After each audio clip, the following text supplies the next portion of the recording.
காலை வணக்கம். இன்றைக்கி நம்ம ஒரு கான்செப்ட் என்ன பார்க்கணும்னா, அத்தனைக்கும் ஆசைப்படு. மனிதன் அத்தனைக்கு ஆசைப்படுறான், அத்தனைக்கும் ஆசைப்பட்டு தான் செய்கிறான். வாழணும்னு நினைக்கக்கூடியதே ஆசை தான். தவறல்ல. பிறப்பது வாழ்வதற்கு தான் என்பதே ஆசைதானா? ஒவ்வொரு விஷயம் செய்வதும் ஆசைதான். ஆசையில் பல வகைப்படுமானா 100% ஒரு நாளைக்கு நம்ம ஆசைப்பட்டோம்னா எல்லாம் கிடைக்கும், கிடைக்காததை விட்டுவிட வேண்டும். நாம் எதற்கு ஆசைப்படுகிறோம்? ஆசைப்பட நமக்கு இருக்கும் காசுகள் வெட்டியாகித்தான் போய் கொண்டிருக்கும் ஒழிய ஆசைப்படுவது தவறல்ல. நீ சம்பாதித்து அதில் வாங்கும் காசுகளுக்கும் அதில் வாங்கும் பொருட்களுக்கும் ஆசைப்படு, தவறல்ல. மற்றவர்கள் காசுக்கு ஆசைப்படுவதுதான் உன்னை குழியில் தள்ளும். எந்த நேரத்திலும் முன்னேற விடாது. அது எதுவாக இருந்தாலும் சரி, உனது உழைப்பில் மட்டும் நீ வாழு. உழைப்பில் வாழாதவரை ஆசை என்பது ஒரு கொடிய நோய். உன் உழைப்பில் வரும் காசை வைத்து நீ என்ன வேணால் வாங்கிக்கொள். அது ஆசை உன்னை ஒன்றும் செய்யாது. வேற ஆசை நீ எது படுகிறாயோ எல்லாமே ஒவ்வொன்றும் எந்த பொருள் இனமாக வந்தாலும் உனக்கு அது ஆபத்து தான். என்ன ஆபத்து? சலுகையாக வருகிறது ஆபத்தா என்றால், ஆபத்து என்று சொல்லவில்லை. நீ இருக்கும் இடத்தில் 2000 வாடகை கொடுக்கிறாய், அல்லது 4000 வாடகை கொடுக்கிறாய், அல்லது 6000 வாடகை கொடுக்கிறாய். கொடுத்த வாடகை அப்படியே சென்று கொண்டிருக்கும் பொழுது உனது உனது குழந்தைகளை படிக்க வைக்கிறாய், வீட்டு வேலையை பார்க்கிறாய், மற்ற வேலைகளை, வீட்டுக்கு உண்டான பொருட்களை வாங்கி போட்டு அதனை கட்டக்கூடிய இஎம்ஐ உன்னால் சரிவர கட்டி கொண்டிருக்கும் பொழுது, ஒரு இனாமாக வந்தாலும் சரி, இல்லை ஒருவரிடம் இருந்து காசு வந்தாலும் சரி, இல்லை சலுகையாக வந்தாலும் சரி, அது சரிவர உனக்கு இருக்குமா? இருக்கும் செலவினங்கள் கூட இன்னும் செலவுகள் தான் ஆகும். இனாமாக வருகிறது, ஃப்ரீயாக வருகிறது, இலவசமாக வருகிறது, சலுகையாக வருகிறது. ஏன் எனக்கு கஸ்டமர் வேண்டும் என்று நீ நினைக்கலாம். நினைப்பது உண்டா? சலுகைகள் வருது, 1000 சலுகைகள் வருது. ஒரு 5 லட்சம் 6 லட்சம் வந்தால் அதில் வீடு கட்ட முடியுமா? 5 லட்சம் வந்தால் கூட ஒரு 5 லட்சம் போட்டால் தான் ஓரளவுக்கு ஒரு விதமான ஒரு 2 ரூம், ஒரு 10க்கு 10 2 ரூம் போடலாம். ஒரு காங்கிரீட் போட்டு டைல்ஸ் போட்டு போடலாம். 2 ரூம்பு பாத்ரூம், 2 ரூம்பு, 10க்கு 10 ஒரு ரூம்பு, 11க்கு 10 ஒரு ரூம்பு, 2 ரூம்பு 2 பாத்ரூம் போடுறதுக்கு உனக்கு உண்டான செலவு 10 லட்சம். கிச்சனெல்லாம் அதில் கட்ட முடியாது, உள்ளே அட்டாச் பண்ணி தான் கட்ட முடியும். அதுக்கு 5 லட்சம் சலுகையாக வந்தாலும் நீ 5 லட்சத்தை போடணும். அந்த 5 லட்சத்தை போய் இப்போவே வாழ்க்கை ஓட்டுற கஷ்டப்பட்டுட்டு இருக்கிற நீயே மறுபடியும் அதை லோனுக்கு இது வாங்கினாலும் சரி, வட்டிக்கு வாங்கினாலும் சரி, என்னென்ன அல்லோல் பட போகிறீங்க இந்த ஆசையால், இனாமாக வர ஆசையால், சலுகையாக வர ஆசையால். ஓடு ஓடிக்கொண்டே இரு. ஆசைப்பட்டா இல்லை நீ ஓடிக்கொண்டே இருடா மணிடா, ஓடிக்கொண்டே இரு அப்படின்ட்டு உன்னை இப்போ வறுத்தெடுக்கக்கூடிய அந்த ஆசை எதுவுமே தான். ஒரு வண்டி வாங்கணும், உனக்கு யாராச்சும் அப்பாவோ ஆத்தாவோ மாமாவோ சித்தப்பாவோ இல்லை இது ஒரு பக்கம் வேலை செய்கிற இடத்துல ஒரு காசு கொடுத்துறாங்க, வண்டி வாங்கி கொடுத்துட்டா பிரச்சனை இல்லை. பாதி காசு கொடுத்தா பாதி காசு நீ தானே கட்டணும். சரி, ஒரு பக்கம் சலுகையாக வருது, நம்மளுக்கு ஒரு பக்கம் வருது காசு. சரி, ஏதோ ஒரு சலுகை, ஏதோ ஒரு அரசாங்கத்திலேருந்தே சலுகைன்னு வச்சுக்கோங்களேன், ஏதோ ஒன்று வருது. அதுக்கு மேலே நீ காசு போடணும்ல. குடும்பத்தை ஓடிட்டு இருக்கிற, அந்த குடும்பத்துக்கு உண்டான வருமானமே உனக்கு திக்கி திணறி ஓடிட்டு இருக்கிற நீயே, அதுக்கே கடன் வாங்கிட்டு இருக்கிற நீயே இன்னும் எக்ஸ்ட்ரா போடும்போது ஒன்றும் கடன் வாங்கணும், ஒன்றும் கமிட்மெண்ட் ஆகணும், மண்டையில் என்ன வச்சுட்டு திரிவியா, இல்லை கடன்காரனுக்கு பார்த்து ஓடுவியா? இந்த ஆசையாகாது. இருக்கிறத வச்சு வாழுங்க. ஃப்ரிட்ஜு வாங்கணுமா, ஒரு 25,000 வருது. ஃப்ரிட்ஜும் கிரைண்டரு வேறு போடு, ஒரு 5,000 கட்டு, டியூ போடு. சம்பளம் வாங்குறியா, என்னென்ன போடுற, நகை சீட்டு போடுறியா, ஏதோ டியூ கட்டுறியா, வாடகை கொடுக்குறியா, டெய்லி 100 150 செலவாகுது.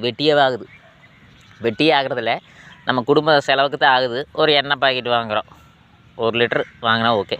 ஒரு 30 ரூபா பாக்கெட் வாங்குறது, ஒரு சோப்பு வாங்குறது, ஒரு சீப்பு வாங்குறது, ஒரு சின்ன மிளகா வாங்குறது, ஒரு வெங்காயம் வாங்குறது, தக்காளி வாங்குறது. அப்படியே பார்த்தா ஒரு 100 ரூபா எடுத்தால் எப்படி முடியுதுன்னே தெரியாது. அப்போ ஒரு 100 ரூபா போகுது, நீ வெளியே போகிறதுக்கு 100 ரூபா போகுது. உங்கள் குழந்தைக்கு பேக்கெட் பண்ணி கொடுக்குற, உங்கள் ஒய்ஃபுக்கு கொடுக்கக்கூடிய காசு, சரியா, எல்லாமே சேர்த்து அது ஒரு 100 இது ஒரு 100 200 போகுது. ஒரு நாளைக்கு 200 போச்சுன்னா 30 நாளைக்கு 6,000 வெட்டி எப்படி போகுது? வெட்டியே இல்லை. நம்ம சாப்பிட்ற செலவு 3000, ஓகேவா, அது விடுங்க. மார்க்கெட் செலவு வாரம் ஒரு 500, மாதம் 2000, அரிசி பருப்பு செலவு அது போக 2000, அரிசிக்கே 2000 ஒரு மாதத்துக்கு. அப்புறம் பருப்புக்கு அதுக்கு ஒரு 1000, 2000, 4000, 4000, 6000, 10000, எப்படி 10000, இப்படி 10000 போகுது. அப்புறம் இதர செலவு இடையில குழந்தைகளுக்கு தீனு இது ஒன்று வாங்கிட்டு வரக்கு அது ஒரு 2000, 3000 போயிடும். 13000 இப்படியே போயிட்டு இருக்கக்கூடியது. அப்போ ஸ்கூல் ஃபீஸ் கட்டணுமா, அது கட்டணும். இது மட்டுமா, என்ன சொன்னேன், நகை சீட்டு, வேறு என்ன, ஒரு டியூ, ஃப்ரிட்ஜ் வாங்குகிற டியூ ஒரு மாதம் போனால் 3000 கட்டணும். பாருங்கள் 16000 இப்படி போகுது. அப்புறம் அது போக பார்த்திங்கன்னா பெட்ரோல் செலவு 100, 150 போச்சா 4500, 20000, 22000 இதுலேயே கையை பிடிக்குது. நீ வாங்குகிற சம்பளம் 15000, 20000. அதில் உங்களோட ஒய்ஃபுக்கு இது வேலைக்கு போய் சப்போர்ட் பண்ணால் நீ அதில் வச்சு மூவ் பண்ணிட்டு வந்துட்டுருக்க. நீயே ஒரு குழு வாங்கினாலும் சரி, ஒரு வகை எமர்ஜென்சி வாங்கினாலும் சரி, ஒரு சலுகையாக வந்தாலும் சரி, வரகாசாக வச்சு என்ன கவர்மெண்ட் என்ன சும்மா பேங்கில் ஓட்டுருவாங்க. அதுக்கு தகுந்த ஆதாரம், அதுக்கு தகுந்த விஷயம் கொடுத்தா தான் ஒரு வீடு கட்டுறதா இருந்தாலும் சரி, அதை கட்டி விடணும். அதுக்கு மேலே நீ செலவினம் பண்ணால் தான் அந்த காசு வரும். அந்த காசை வாங்கி நம்ம செலவுக்கெல்லாம் வச்சுக்க முடியாது. இனாமாக வருது, சலுகையாக வருதுன்னு நீ மேலும் மேலும் அந்த காசை போடணும், இறங்கணும். ஏதோ அப்பனாத்த காசோ சொத்து பத்தோ அதை விற்று தான் நீ கொடுக்க முடியும் இல்லையா? நீ எப்படி ஓடுவே? ஆசைப்படுறதுனால எவ்வளவு லாஸு, எவ்வளோ மனசுனுக்கு கஷ்டம், எவ்வளோ வேதனை, எவ்வளோ துன்பம், எவ்வளோ சிரமம்னு பாருங்கள். ஆசை நல்லது தான். உனக்கு இருக்கிறது விரலுக்கு ஏற்ற வீக்கம் வந்தால் நல்லது.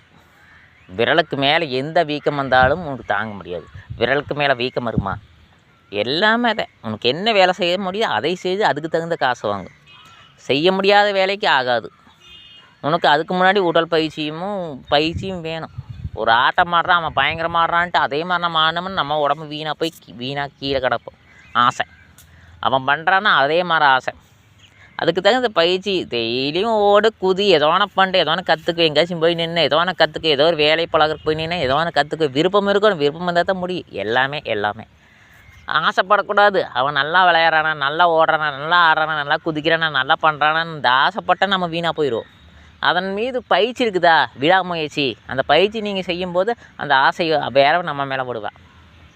இது கண்டென்ட்டு, இது கான்செப்டு, இது விஷயம்.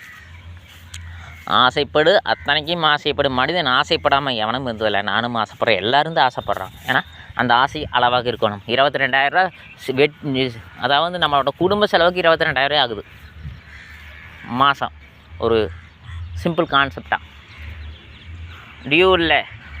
ஒரு மனுஷன் டியூ இல்லாமல் இருக்க முடியுமானா இருக்கலான்னா ஒன்றுமே வீட்டில் இல்லாமல் வெறும் இதாக இருந்துட்டு இருக்கலாம். ஒரு 10,000 சம்பளம் வாங்கி பேச்சுலர் லைஃப்பை ஓட்டலாம். பேச்சுலராக தான் இருக்க முடியும். கடைசி வரைக்கும் ஃபேமிலியாக இருக்க முடியாது. ஃபேமிலியாக இருக்கிற பட்சத்தில் ஒரு 20000 மேக்ஸிமம் ஒரு மாதத்துக்கு 22,000 வேணும். அதுக்கு சம்பளம் வேணும், ஒய்ஃபு சப்போர்ட் இருக்கணும். இல்லைன்னா நீ பார்ட் டைம் பார்த்தா அதையும் உருட்ட முடியும். நீ என்னத்தை இனாமாக வந்தாலும் அது உனக்கு கீழே போட்டு தள்ளி மேலே ஏறி உட்காரக்கு ரெடியாக இருக்குது அந்த இனாம், இலவசம். அப்போ நான் காசாக இருந்தாலும் சரி, தாத்தம்பாட்டி காசாக இருந்தாலும் சரி, கவர்மெண்ட் காசாக இருந்தாலும் சரி, யாராச்சும் ஃப்ரீயாக கொடுத்தாலும் சரி, நீ போய் ஒரு பக்கம் நல்ல வேலை செஞ்சு அவங்க ஃப்ரீயாக கொடுத்தாலும் சரி, அதுக்கு தகுந்த பொருட்கள் வாங்கினா பிரச்சனை இல்லை. அதுக்கு மேலே ஆசைப்படும் ஒரு மனுஷன். ஒரு வீடு வாங்கலான்னா 40 லட்சமாக 25 லட்சம் 15 லட்சம் லோனை போடலான்னு அப்படியே உட்காந்துக்க. அவ்வளோதான். 25 வருஷம் நீ திரும்பி பார்க்க முடியாது. ஓடு. காலையில் 5 மணிக்கு எழுந்திரிச்சா நைட்டு 11 மணி வரைக்கும் அந்த வேலை ஞாபகமாகவே இருக்குது. ஒரு பிஸ்னஸ் மேன் ஒரு 3 கோடி 4 கோடி போட்டு பிஸ்னஸ் மேன் பண்ணுறாங்க பாருங்க, அவங்களோட மைண்டு தான் உங்களுக்கும் இருக்குது. அவங்க முதல்ல போட்டு உட்காந்துட்டு ஆளுகளை வேலை வாங்கிட்டு வராமல் எதுவும் ஓடாமல் பிஸ்னஸ் ஓடாமல் யாரையும் மூஞ்சியில் வச்சு பேசாமல் யாரை பேசினாலும் திடீர்னு நின்ட்டாங்கன்னா அது மூலிமா நம்மளுக்கு காசு வெட்டி ஆயிருன்னு சொல்லிட்டு காசும் போயிரு, இருக்கிறதும் போச்சுட்டா நல்ல கணான்னு நிம்மதி இல்லாமல் போயிரு. அதுக்கும் வராது. ஏதோ இருக்கிறனாச்சும் ஏதோ வருது, இல்லாத போது என்ன வருதுன்னு சொல்லிட்டு கம்முன்னு இருப்பாங்க. அத்தனை கோடி போட்டு 15,000 20,000 சம்பளத்தை கொடுத்துட்டு 20,000 30,000 சம்பளத்தை கொடுத்து அத்தனை கோடி போட்டு அது அப்புறம் அதுவுமே வரலைன்னா என்ன பண்ணுறதுங்கிறக்கு வேண்டி கம்முனும் இருக்கக்கூடிய அவங்க கஷ்டப்படுறாங்க. எவ்வளோ கஷ்டப்படுறாங்க. அதே மாதிரி நீ சும்மா இனாமா வர காசை வாங்கி அதே மாதிரி வாங்கி போட்டு எச்சா போட்டு லோனை போட்டு உட்கார்ந்தீங்கன்னா அந்த பிஸ்னஸ் மேனு இருக்கக்கூடிய தூக்கம் இல்லாத நிம்மதி நீ இருக்க மாட்டேன். அவங்க மேக்ஸிமம் ஒரு நாளைக்கு 4 மணி நேரம் தான் தூங்குவாங்க. அதுக்கு மேலே தூக்கம் வராது. எங்கே போனாலுமே இது பிஸ்னஸ் ஞாபகமே இருக்குது. அதே மாதிரி தான் நீ எங்கே வேலைக்கு போனால் தூங்குனாலும் எந்திரிச்சாலும் ஓடிட்டே இருக்கணும். அதை கட்டணும் இதை கட்டணும் அப்படி கட்டணும் இப்படி கட்டணுன்ட்டு அதுலேயே முடிஞ்சிடும். நீ உடல் பயிற்சியும் செய்ய முடியாது, எதுவும் செய்ய முடியாது. எல்லாமே அந்த ஆசை இனாமாக வரக்கூடிய ஆசை உன்னை போட்டு கீழே போட்டு தள்ளி அமுக்கி மேலே எந்திரிச்சு உட்காரு. இப்போ இருக்கிற வாழ்க்கையை ஆசைப்படுவது நல்லது. உன்னோட காசுக்கு ஆசைப்படு, வேறு காசுக்கு ஆசைப்படாத. அத்தனைக்கும் ஆசைப்படினார்.